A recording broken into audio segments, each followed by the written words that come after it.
ఉత్తరప్రదేశ్లో ఘోర రోడ్డు ప్రమాదం చోటు చేసుకుంది. 4 బస్సులు అగ్నికి ఆహుతైపోయాయి. పలువురు మరణించారు.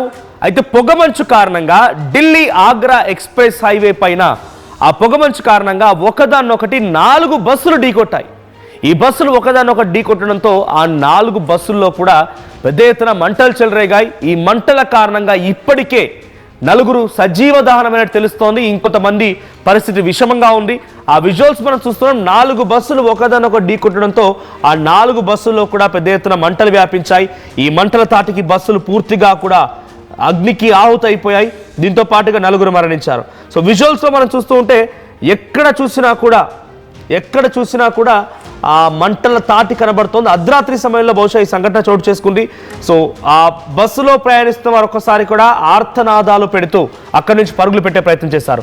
So Delhi Agra express highway పైన ఈ ఘటన చోటు చేసుకుంది. ఉత్తరప్రదేశ్లోని మథుర వద్ద ఢిల్లీ ఆగ్రా ఎక్స్ప్రెస్ హైవే పైన ఈ ప్రమాదం జరిగింది. సో దట్టమైనటువంటి పొగమంచు కమ్ముకోవడంతో ప్రయాణికులు వెళ్తున్నటువంటి బస్సులు మరికొన్ని కార్లు ఢీకొన్నాయి. సో 4 బస్సులు ఒకదానొకటి ఢీకొన్నాయి. మధ్యలో కొన్ని కార్లు కూడా ఉన్నాయి.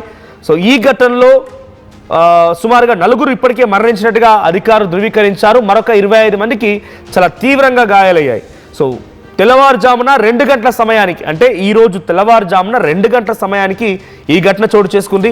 సో 11 ఫైర్ ఇంజన్లు అక్కడికి చేరుకున్నాయంట. ఈ బస్సులు కార్లు అన్నీ కూడా అగ్నికి ఆహుతవుతూ ఉంటే మంటలు ఆర్పడానికి 11 ఫైర్ ఇంజన్లు అక్కడికి చేరుకున్నాయంటే ఆ సిచ్యువేషన్ ఎంతలా ఎక్స్ట్రీమ్గా ఉండింది అర్థం చేసుకోవచ్చు. పెద్ద ఎత్తున అగ్నికిలు ఎగిసిపడ్డాయి. 7 బస్సులు కార్లు, మొత్తంగా 4 బస్సులు 3 కార్లు అయి ఉంటాయి బహుశా. ఇంకా అక్కడ ఎటువంటి సంఘటన జరిగింది, ఏం జరిగిందని అధికారులు ధృవీకరించాల్సిన అవసరం ఉంది.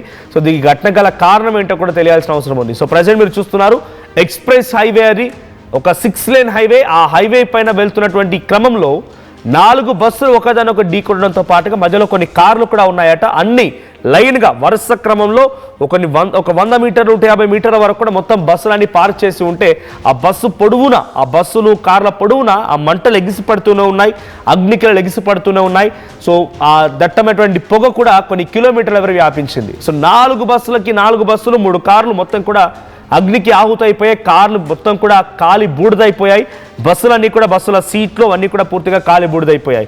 సో ఆ సమయంలో 4 ప్రయాణికులు సజీవ దహనం అయిపోయారు. బయటికి వచ్చే అవకాశం కూడా లేదు. సో యాక్సిడెంట్ల కారణంగా అట్ ది సేమ్ టైం ఆ బస్సులో అగ్నికి కారణంగా 4 మరణించినట్టుగా ఇప్పటికీ ధృవీకరించారు. ఇంకా ఈ మరణాల సంఖ్య పెరిగే అవకాశం కనబడుతోంది. సో 2 గంటల సమయంలో తెల్లవారుజామున పొగమంచు అధికంగా ఉండడంతో విజిబిలిటీ కూడా చాలా తక్కువ, 20 మీటర్స్ విజిబిలిటీ. అంటే మనం ఉన్న దగ్గర నుంచి ఒక 20 మీటర్ల వరకు మాత్రమే ముందు ఏముందని రోడ్డు కనిపిస్తుంది. ఆ తర్వాత నో విజిబిలిటీ. మనం వెళ్ళేటువంటి ఆ స్పీడ్కి ఎదురుగా అటువైపు నుంచి వచ్చిన వాహనం కూడా కనిపించట్లేదు, అంతటి పొగమంచు ఉంది. ఆ పొగమంచులో అటువైపుగా వచ్చినటువంటి వాహనాన్ని గుర్తించలేక ఒకదాన్నొకటి 4 బస్సులు ఢీకొన్నాయి. ఈ ప్రమాదం ఇంకా పెద్ద ఎత్తున మరణాలు సంభవించే అవకాశం ఉంది.